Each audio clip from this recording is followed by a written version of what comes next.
Bienvenidos. Bienvenidos a un nuevo programa más de la serie Profundizando en las Escrituras. Hemos estado llevando durante 12 capítulos de esta serie cómo hacer amigos para Jesús. Y hoy llegamos al capítulo 13, al último programa de esta serie. El siguiente ya será de una temática diferente.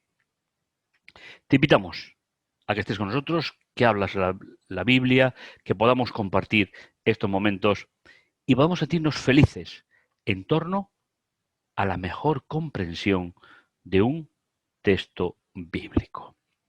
Hemos seleccionado, como cada día, una serie de textos que nos permitan comprender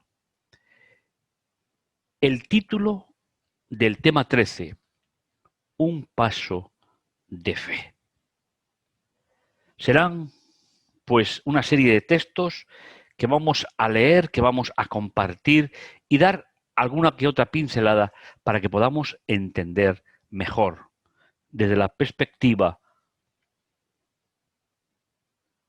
de un lector de nuestra época, podamos comprender el sentido original de esos textos. Recuerda, un paso de fe. El primer punto del itinerario va a llevar por título el amor sin límites de la segunda persona de la deidad. Ya hemos comentado en infinidad de ocasiones que Dios, en toda su dimensión, llegó un momento que una de esas personas que componen la idea de Dios eterno se encarnó, se hizo ser humano, para desde dentro de la humanidad salvar a la humanidad, para que todo aquel que en él cree no se pierda, mas tenga la vida eterna. Pues ese amor que Dios tiene hacia nosotros empieza a formarse, a tener sentido a partir de la encarnación. Y dice la primera parte de nuestro programa: tened en mente entre vosotros lo que hubo también en Jesús el Mesías, Jesucristo, el cual, existiendo en forma de Dios, no quiso robar y ser igual con Dios. Aquí nos está hablando de Jesucristo, del Dios encarnado, y no quiso perpetuarse a su naturaleza divina exclusivamente, sino que quiso compartir con nosotros ese gran proyecto de salvación que todos nosotros necesitamos. Sino que se despojó a sí mismo tomando forma de siervo, de embajador, hecho semejante en todo lo que era posible a los seres humanos. Este es el gran concepto de amor del cual partirá cualquier idea de la que aparece en la Biblia con respecto al amor. Dios hecho ser humano. O Dios vino a ser ser humano. Y hallándose en la condición de ser humano, se humilló a sí mismo al hacerse obediente hasta la muerte. Y muerte de cruz. El apóstol Pablo resalta esta idea, ya que para cualquier judío, quien moría en la cruz por una sentencia ejecutada por los romanos era lo peor a lo cual se podía enfrentar un miembro del pueblo de Dios. Por eso Pablo quiere resaltar primero su encarnación, después su muerte y el tipo de muerte al cual le sometieron las circunstancias del momento. Por lo cual Dios también lo exaltó hasta lo sumo y le dio el nombre que es sobre todo nombre. De nuevo recordar lo que ya hemos, pues cuando salen este tipo de conceptos, que son buenos explicarlos, que son buenos que podamos ir comprendiendo. En la Biblia, el nombre tiene que ver siempre con alguna de las características físicas, mentales o de relación con Dios de los seres humanos. Los nombres eran cambiantes, los nombres no eran los mismos a lo largo de la vida. Nacían como hijo de, pero luego iban adquiriendo su posición, su sitio en la sociedad. Por eso el texto dice que Dios le dio un nombre y ese nombre lo colocaba en un lugar privilegiado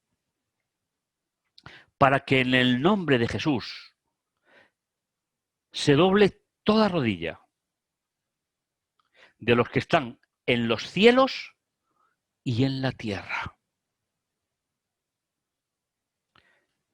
y debajo de ella. Y toda lengua, es decir, toda la expresión del corazón humano declare que Jesús, Cristo, es el Señor para gloria de Dios y Padre.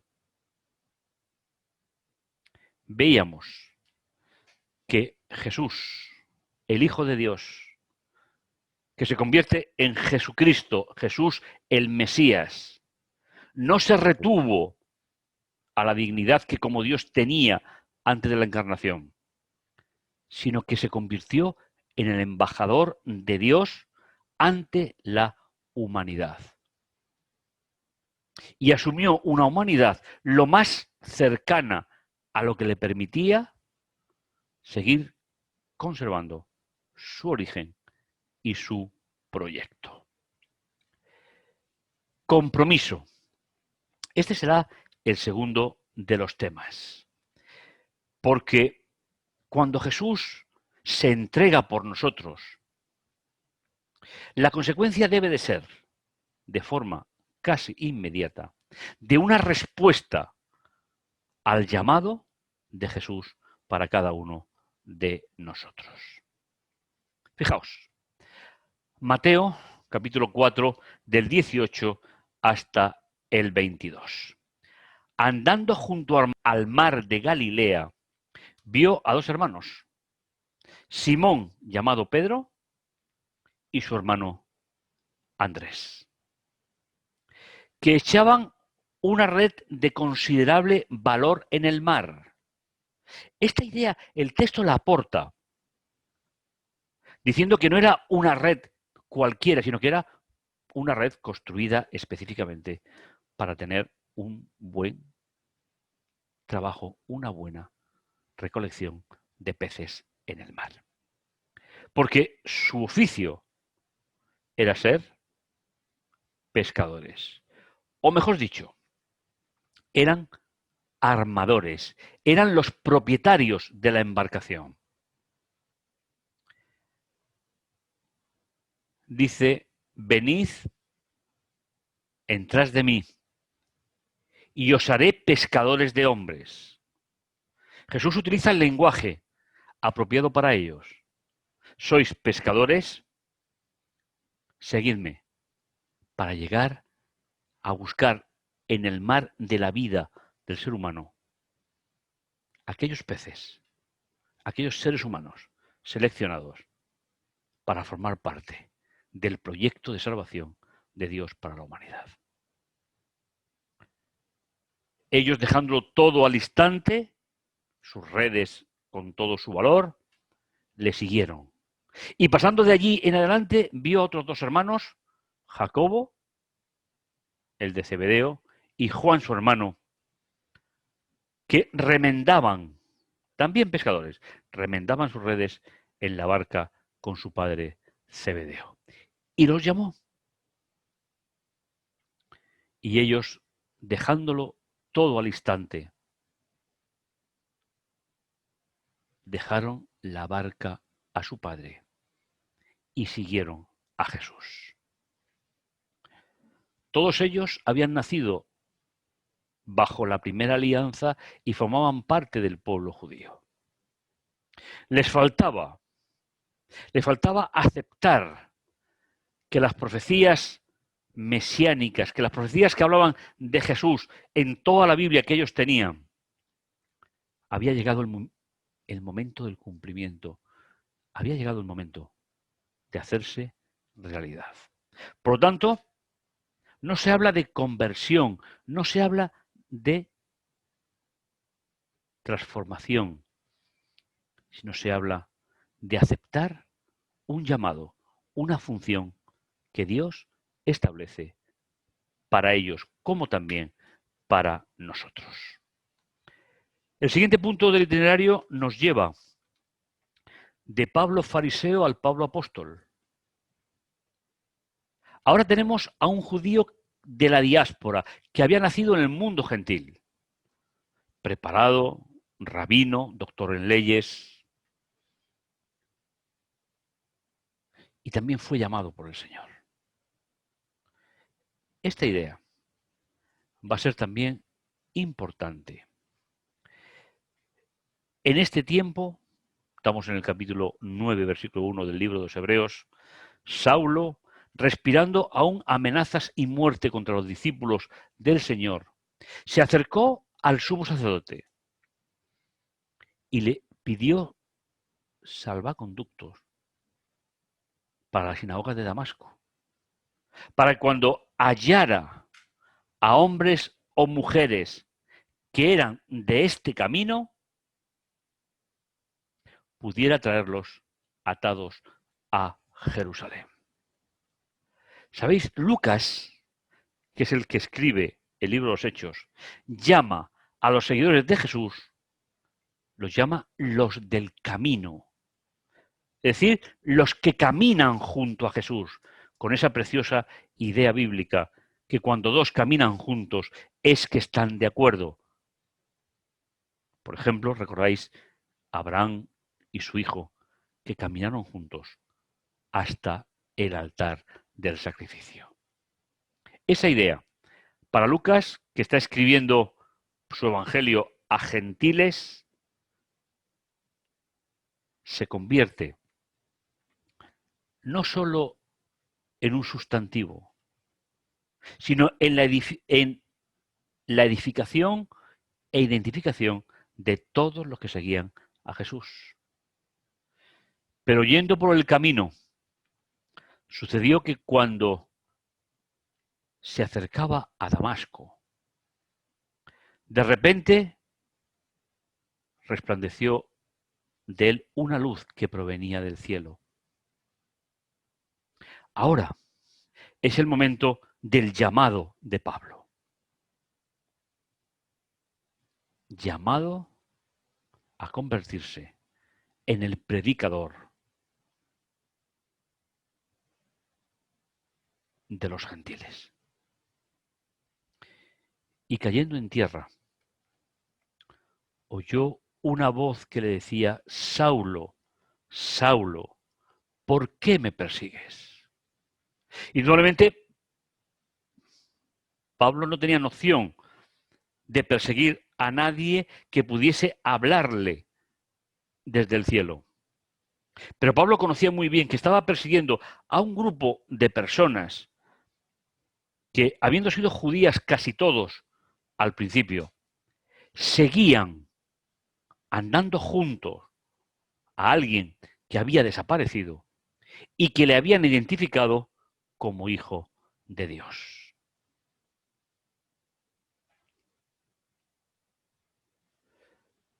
Cayendo en tierra, oyó la voz que lo llamaba: Saulo, Saulo. Contestó: ¿quién eres, Señor?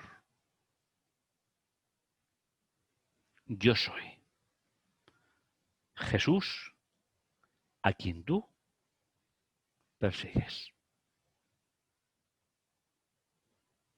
El texto no nos da todos los detalles, pero sí nos pone en situación. Jesús llama a Saulo. Y Saulo se convertirá de perseguidor en perseguido. Representará aquel que se le había ejecutado por llamarse Hijo de Dios.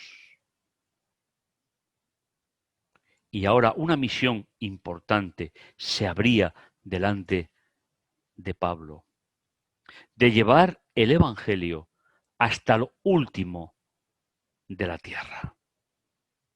Es una idea que me parece interesante, pero hubo otros momentos donde Jesús mantuvo, antes de ascender, mantuvo diferentes conversaciones con diferentes personas.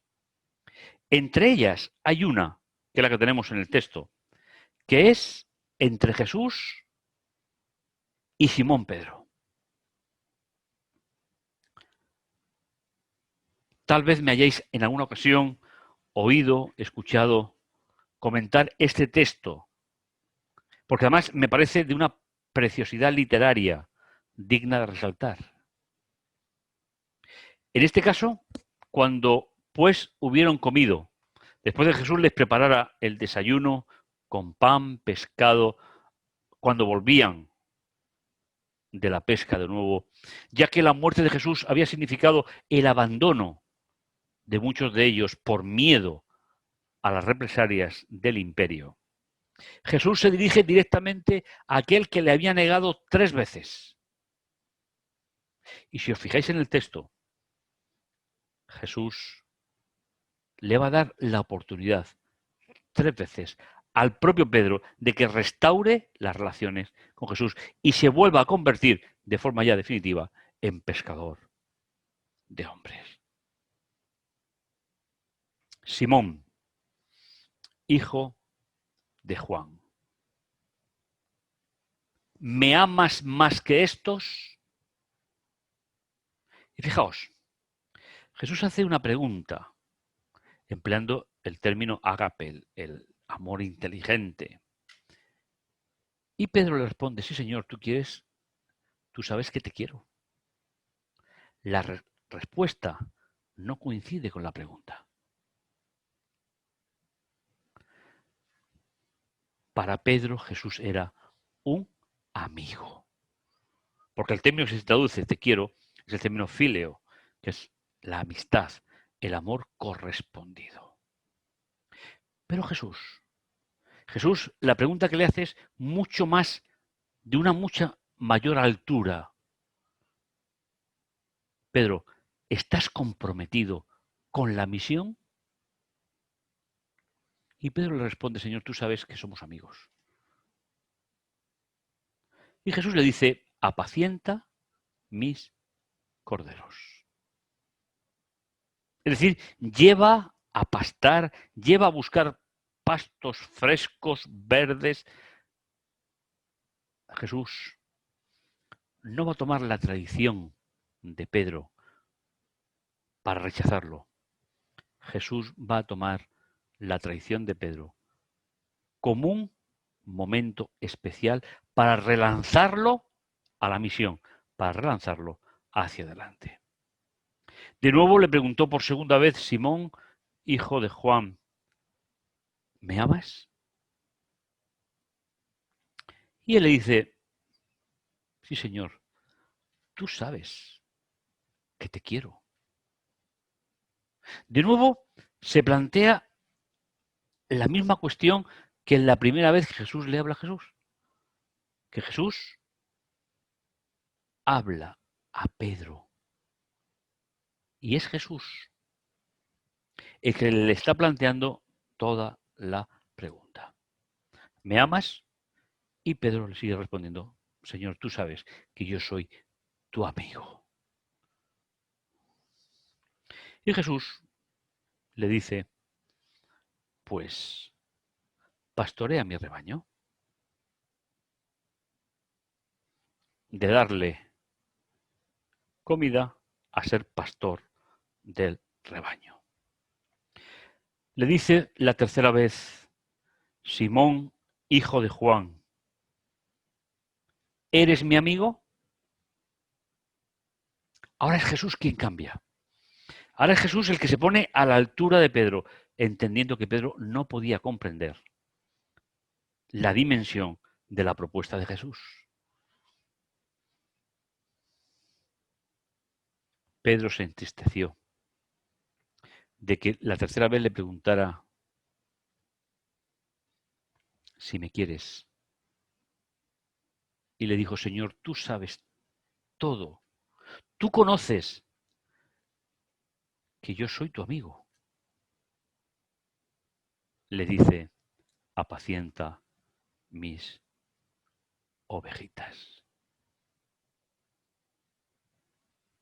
Y Jesús pronuncia una profecía que va a marcar en el horizonte cuál sería la trayectoria de Pedro como enviado de Jesús.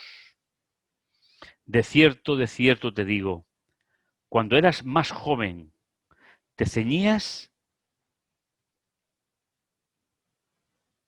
cuando eras más joven, tenías una libertad e ibas a donde querías. Pero cuando seas mayor, extenderás tus manos y otro te vestirá y te llevará a donde no quieres.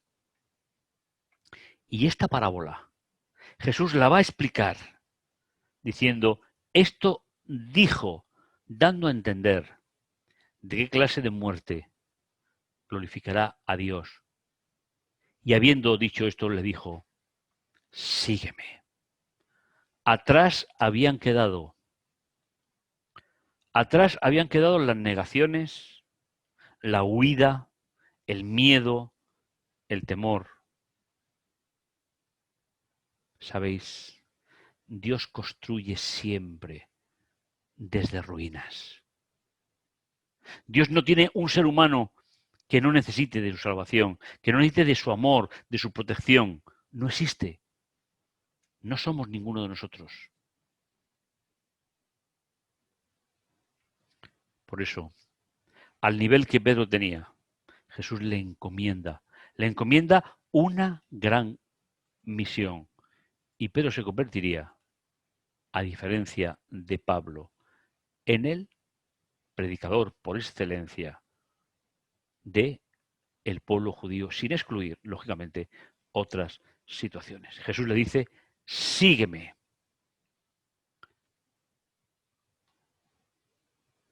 Comenzábamos diciendo que es un placer testificar lo que Dios ha hecho en el corazón de cada uno de nosotros. Y Jesús nos dice que esa es la misión que tenemos que hacer. Hemos llegado al final de la serie. La Biblia será de nuevo abierta en el próximo programa para empezar 13 nuevos capítulos sobre otros temas. Pero no olvides lo que Jesús le dijo a Pedro. También te lo dice a ti y a mí en este momento. Pablo, sígueme. Acepta la misión que tengo para ti. Vamos a orar. Vamos a darle gracias al Señor por la oportunidad que tenemos de poder compartir estos momentos. Oremos. Bendito bondadoso Dios que estás en los cielos, agradecerte, Señor, el privilegio de ser hijos tuyos. Gracias, Padre Santo, por ese amor tan especial que tú tienes por nosotros. Te lo agradecemos, Señor. Te rendimos culto, adoración, porque eres nuestro Dios y Salvador. Señor, deseamos en este momento poner nuestro corazón abierto a tu influencia para que podamos ser, Señor, testigos tuyos en la predicación del Evangelio. Que ese sea, Señor, al igual que los primeros discípulos, el verdadero deseo de nuestras vidas sin contemplar los posibles problemas en el futuro. Gracias, Señor, por todo lo que tú nos das y nos bendices en el dulce nombre de Jesús. Amén. Pues no te lo pierdas. Mismo día, misma hora, un nuevo programa, pero siempre de la serie Profundizando en las Escrituras. Nos vemos, no te lo pierdas.